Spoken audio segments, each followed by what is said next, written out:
I am Ferdinand Marcos, and I am the President of the Republic of the Philippines. I stand today on behalf of 110 million Filipinos. Hi everyone, it's me again. Hello universe. Ayan, shoutout sa inyo mga beswa. But anyway guys, di ba nung nakarang araw, nagpunta ang Pangulo dyan sa Siquijor. Kasi nga binisita niya dahil walang kuryente nga, no?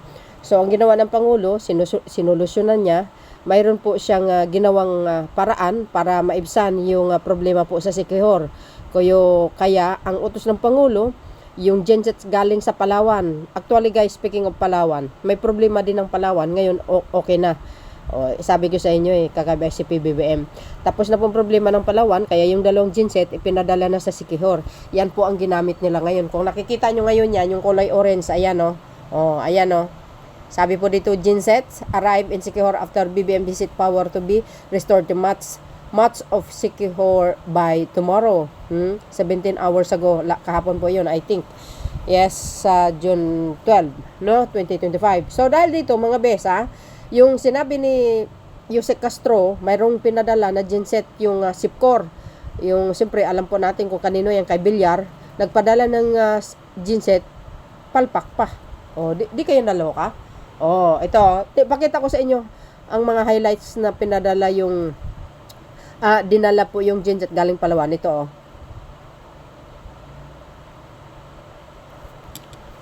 ayan ito yung mga highlights guys. Pakita ko sa inyo. Ito courtesy po ng tawag dito PCO, Presidential Communication Office. Ayan, genset po yan, yung kulay dilaw. Yan ang galing sa Palawan. Makita nyo? Ang lalaki niyan guys dalawa po yan. Agay.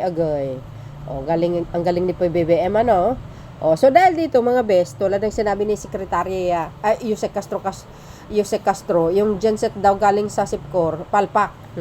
At itong good news, yung problema sa Bulacan, sa mga tubig dyan sa mga paaralan, nilutas na ng LOA. Wow. Pakinggan nyo po guys ang sinabi ni Yusek Castro at ni Attorney Salonga. Actually, nasupalpal dito si Eden Santos ng NIT 25. Bakit kanyo itong problema sa mga bawat lugar, ang prime water, panahon pa ni Digong, hindi na solusyonan. Para kumpleto detalyado, eto, panoorin nyo. Magandang umaga, Malacanang Press Corps. Aksyon, at aksyon ang utos ng Pangulo. Pagtugon sa pangangailangan ng mga Pilipino at hindi pagbabakasyon ang pinagtutuunan ng Pangulong Ferdinand R. Marcos Jr. Mabilis na inaksyonan ni Pangulong Marcos Jr. ang pangakong mabilisang short-term solution. Ito ay naipatupad na.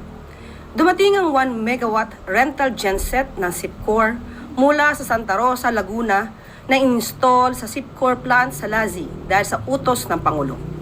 Ito ay para maibsan paunti-unti ang krisis sa kuryente sa Siquijor at matugunan ang hirap ng mga residente. Ngayong araw ay darating din ang 2 megawatt gensets ng NEA mula sa Palawan na ikakarga naman sa isang chartered LCT patungong Siquijor. Sa loob po ng 11 hours ay makakarating na ito. Ano ang direktiba ni Pangulong Marcos Jr.? Dapat makumpleto ang installation at commissioning nito bago sumapit ang June 15 upang maabot ang buong kapasidad ng supply ng kuryente para sa mga tahanan at kabuhayan sa isla. Ano ba ang ibig sabihin ng problemang ito? Nitong June 11, 2025, personal na binisita ng Pangulo ang Siquijor at naramdaman niya ang hirap ng mga residente rito dahil sa kakulangan ng power supply na nagiging sanhi ng malawakang brownout sa lugar. At dahil kulang sa power supply, problema na rin ang supply ng tubig. Sino ba ang hindi madidismaya? Simula May 13, 2025 ay walang kuryente. May blackouts na nagtatagal ng 4 hanggang 6 na oras kada araw. Ang ibang lugar naman ay may kuryente lang ng 2 hanggang 5 oras. Apektado na ang turismo, serbisyo medikal, edukasyon, komunikasyon at sanitasyon. Ang SIPCOR sa pamumuno ng Prime Assets Ventures Incorporated ni Mr. Manny Villar o ng Pamilya Villar ay may 20-year power supply contract sa Prosielco mula taong 2015 para magsilbing power supplier sa nasabing probinsya. Nangako na magandang serbisyo pero pangakong napako. Maraming isyu ang dapat tugunan ng SIPCOR. Very low fuel supply inventory, delayed procurement and unavailability of spare parts, and unsynchronized preventive maintenance of diesel power facilities. Power plant operations with expired certificate of compliance and rental generator sets operating without permits. Gugugulan ito ng pondo at oras ng administrasyon para sa ikagiginhawa ng mga mamamayan sa Siquijor na dapat ay responsibilidad ng kumpanyang pinagkakatiwalaan ng pagiging power provider. Sa ngayon, ang pinadalang genset ng SIPCOR ay may problema rin. Hindi gumagana na maayos kaya mag-i-issue ng show cause order ang ERC sa SIPCOR. Pati problema sa supply ng tubig sa isla, good news ito, nasolusyonan na ng luwa dahil sa utos ni Pangulong Ferdinand R. Marcos. Ang pangako ng Pangulo, pananagutin ang mga responsable sa krisis na ito. In the short term, nagpapunta tayo rito ng mga genset, ng malalaking genset, 2 genset galing Palawan. Pagka naikabit na yon at mapaandar na yon, kompleto na ang supply. And we have given ourselves a deadline of 6 months for this short-term solution so that 6 months from now, we do not have to resort to the emergency gensets. Nitong nakaraang linggo ay nangako ang Pangulo na mabilis ang solusyon sa kakulangan ng tubig dito sa eskwelahan ng Malolos at San Miguel, Bulacan. Pinakilos agad ni Pangulong Marcos Jr. ang luwa na mabilis namang tumugon sa direktiba ng Presidente. Makakasama natin si Atty. Jose Moises Salonga, Presidente ng luwa upang ibigay ang detalye patungkol sa pakikipag-usap sa prime water ng mga Villar at Pamana Water ni Lucio Co. Magandang umaga, Attorney Salonga. Magandang umaga po, Yuse Claire. Over the past week, ba't hindi pa sa tawag sa 8888 ang nakuha namin kasi mismong presidente ang nag-advocate sa mga consumers. So we had no choice but to act forthwith. I'm here to give an update regarding the schools in Malolos. 2 po yung schools na yon, yung Santissima Trinidad saka Barihan Elementary School. Apparently, meron pong DPWH contractor na tumama sa isang linya ng tubig doon, late May. So, ang nangyari, bumaba yung pressure ng less than 51%, and that caused the issue na walang tubig doon, na mahina ang tubig. Ang ginawa po namin, nagpadala na po kami ng mga tao doon at kinumpuni, inayos, at today, ang promise kasi is by Monday, and today we're happy to report na may tubig na po doon sa 2 schools na yon. Operational na po. Pangalawa, doon sa San Miguel naman po, Tibagan Elementary School. By the way, yung sa Malolos po kasi nahirapan ng konti kasi may complication yun. Naka-joint venture po yun sa Prime. So ngayon, kami na yung gumawa with the Water District. Meron na pong tubig ngayon. Yung isa naman po sa San Miguel, Bulacan, yung Tibagan Elementary School, again, it's under a joint venture agreement with Pamana, under Mr. Co. Ang issue naman po doon, hindi siya konektado doon sa main distribution line ng Water District. Apparently, nasa isang deep well lang po na oversaturated na ng demand. Ang nangyari po ngayon, right now, kinukumpuni at para malagay na mismo sa distribution line ng Water District to ensure that there's enough pressure for water to flow effectively para naman sa tamang sanitation sa needs ng mga estudyante. Okay. Meron po pang isa po, mag-update rin po ako regarding Siquijor. Again, mismong presidente ang nagbigay ng direktiba na ayusin ang problemang kuryente at tubig sa Siquijor. We're happy to take on that challenge by saying that LUA has already coordinated with the nearest water district, which is Dumaguete City Water District. It is again under a joint venture with Metro Pacific. and they have already agreed that they will lend a water lorry, and a genset.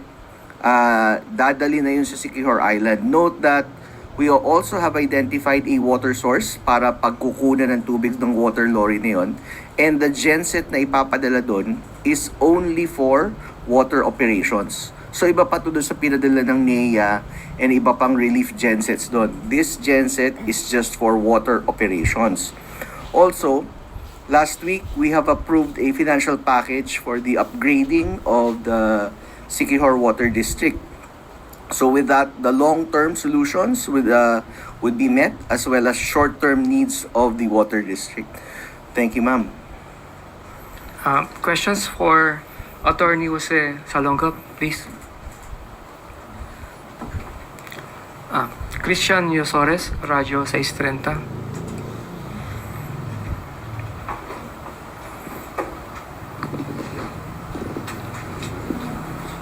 Good morning po, Attorney. I think late April or early May, meron ding naging directive po ang Pangulo na imbestigahan yung iba pang concerns at complaints sa services ng Prime Water, not just in Bulacan but other areas.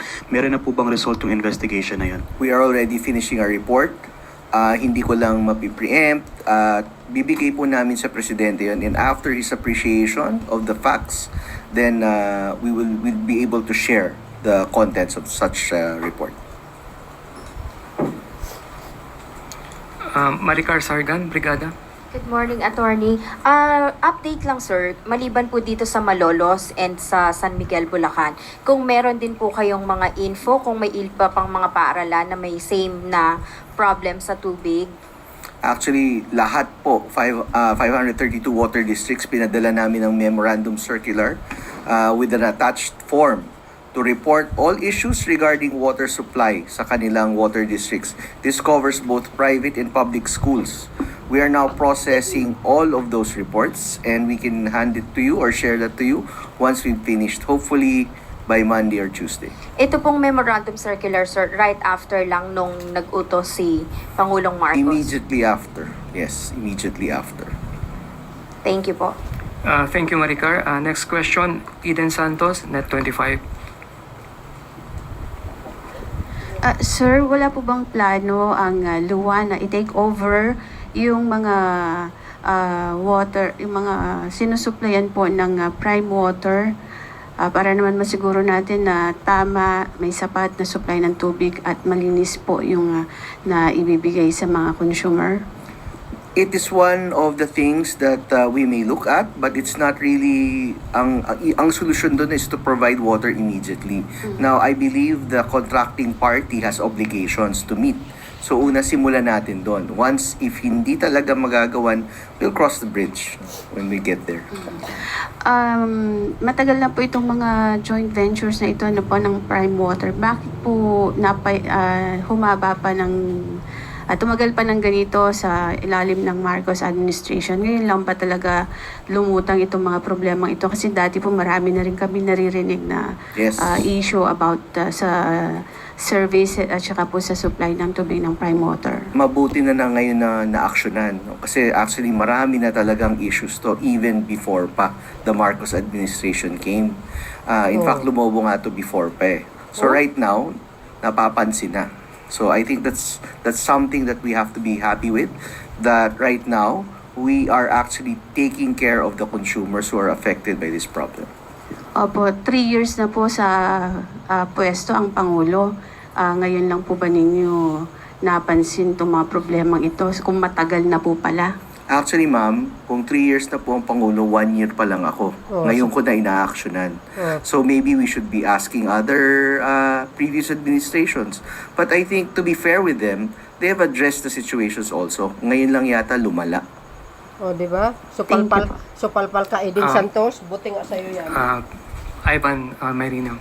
Sir, I understand you said you're coming up with the report, and then after the President appreciates the facts of the report, i-share nyo sa akin. But what is the expected outcome of such a report in terms of improving the service of of the areas covered by Prime Water? Okay, what we plan to do is to come up with short-term solutions as well as a systemic long-term solution regarding this matter. No, it was unprecedented. By PD 198 did not contemplate joint ventures with water districts. So that's something that we have to face right now. No, it's part of development and evolution of our economics. So after we present, we will address it in two ways. Short-term solutions and a long-term systemic solution regarding this matter. Kasi utilities to hindi talaga nasusolve ng mabilisan. And what are we looking at? Is there a possibility that the contracts entered into by Prime Water will be rescinded in favor of government so that we can probably improve the service? Kasi yun naman ho ang bottom line natin dito, hindi ba? Bottom line, pero titingnan muna natin all legal solutions kasi the solutions here is both commercial and legal. So again, once after the President appreciates the facts of the matter, then I can elaborate and elucidate. Thank you, Ivan. Next question, Pia Gutierrez, ABS-CBN. Sir, yung sa Siquijor, ang nabalitaan lang kasi namin may problema sila sa kuryente. Pero meron din pala silang problema sa tubig. Could you give us yung situation po ng water problem nila doon at gaano ito kalala? Well, a lot of people don't know that most of the time, yung water situation natin is dependent on the power situation. Water pumps are run by electricity. And I believe one thing here is, sadly, it's a Villar affiliated firm also. So Sipcor Power is I think under the umbrella of Prime Resources or parang ganun na nangyari. So once usually nawawala ng kuryente, there may be a lack of capacity to pump water in the distribution network. That's why one of our solutions is to ask for a genset to be provided there dedicated for water operations. Kaya kahit mawala ng kuryente doon, ma-assure mo naman yung mga tao, may tubig naman kayo.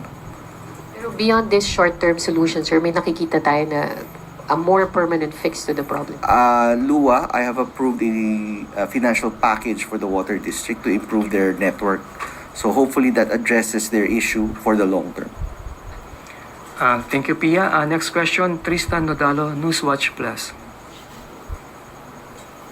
Hi sir, good morning po. Morning. Sir, just a follow-up. Sabi niyo po yung review ng mga contracts ng Prime Water lalo na sa Bulacan, ay yung pinaimbestigahan ng Pangulo po ay ongoing at tinitignan po natin lahat. But na based sa inyong pag-investigasyon and pag-monitor, nagkaroon po ba ng changes or improvement man lang doon sa situation din na nararanasan ng mga kababayan natin? Because as I recall or remember yung sinabi ni Yusek Castro last time, umiiyak na nga po yung mga kababayan natin dahil sa problema sa Prime Water sa Bulacan, Cavite, Laguna, Bohol, and Pangasinan. Nag-improve po ba yung simula ng mag-order? Thank you.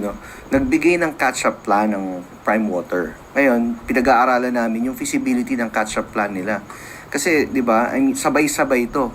So, we're taking a look at, can they really do this? And then, we are trying to match it with, is it feasible or meron bang mas mabilis na makakagawa nito? So, that's what we're looking at right now. Pero sir, yung water supply sa mga lugar na yun, Meron naman daw konting improvement, no? Konting marginal improvement, but yet, we have to verify those things, no? Even yung complaints nila, bine-verify namin yan. We don't do that haphazardly. How soon are you going to meet with the President, sir, to present yung We will be asking for a schedule with the President, and once it's done, I will report. Okay. Any more questions? Christian Rizores. Sir, isa rin po sa mga na-mention na complaints ng ilang mga customers ng Prime Water is yung mataas din na singils nila despite nga po ng poor services. Yun din po ba aim or part ng investigation to address? Ano po ang magiging resolution po doon? The solutions proposed are systemic. Kasama po yung regulation process niyan. Kasi noong time na yon, iba po yung tumatay yung regulator, no? So, merong issue na ganyan kailangan naming tingnan, both legally and regulation policy-wise. Pero hindi po sa luwa nagpapasa ang mga companies like Prime Water kung mag-a-apply sila for adjustment sa... Dati kasi merong iba, no? Ibang entity ang nagbigay sa kanila ng rates nila. That is part of the report. So, once again that report is out, we will be happy to share. Yung sinabi ni Attorney Salonga, Nasupalpal si Eden Santos doon ah. So, ibig sabihin, ang problema pala, yung prime water, ay panahon pala ni Duterte. Hindi pala nasolusyonan. Kung hindi pala si Pangulong Marcos Jr. nakaupo, walang nangyayari. Kawawa ang taong bayan. Only the president take action always. The man in action. Diba? Oh. See? Yan nga ang sinasabi ko lagi. Pag naghalal tayo ng Pangulo, dapat kompleto ang experience pagdating sa pamumuno. Hindi yung pulpul. Yung mayor lang ang karanasan. Oh, 'di ba? You see? Tingnan nyo naman ang Pangulo. Kung hindi pala si Pangulong Marcos Jr. Ang gumawa ng paraan, hindi pala ma-aksyonan yan. Well, guys, sabi ko, ang Pangulo lang talaga. Isang utos niya lang, ora mismo, forthwith ka agad. Oh, see? Kung hindi pala ang Pangulo mag-utos, so ibig sabihin, hindi pala gumawa ng paraan itong local governments ng Bulacan or Siquijor, whatsoever. O, di ba? Hindi sila gumalaw. Matagal na issue pala yan, mga kababayan. O, ito si Eden Santos, kung makapagtanong, akala mo may alam, nasupalpal tuloy. O, di ba? O, ngayon, ano nangyari? May tubig na ang Bulacan. O, nasolusyonan na. O, siyempre, yung iba pang nagreklamo, on process pa, ginagawa ng paraan ng Pangulo. Tingnan nyo naman ngayon. O, much better. Ngayon lang talaga natutuklasan ang mga kapalpakan ng mga PAS-admin. Sorry to say, guys, pero yun ang nakikita natin. O, mabilis ang aksyon ni Pangulong Marcos Jr. Yan po ang katotohanan. O, di ba? Tulad ng iba dyan, puna ng puna. Walang aksyon. Ang ginawa, puro bakasyon. O, magaling sila gumawa ng istoryahe. Pero yung performance nila, palpak, 0%. Walang nagawa sa bayan. Si Pangulong Marcos Jr. nagtatrabaho. Pero yung vice presidente niya nasaan?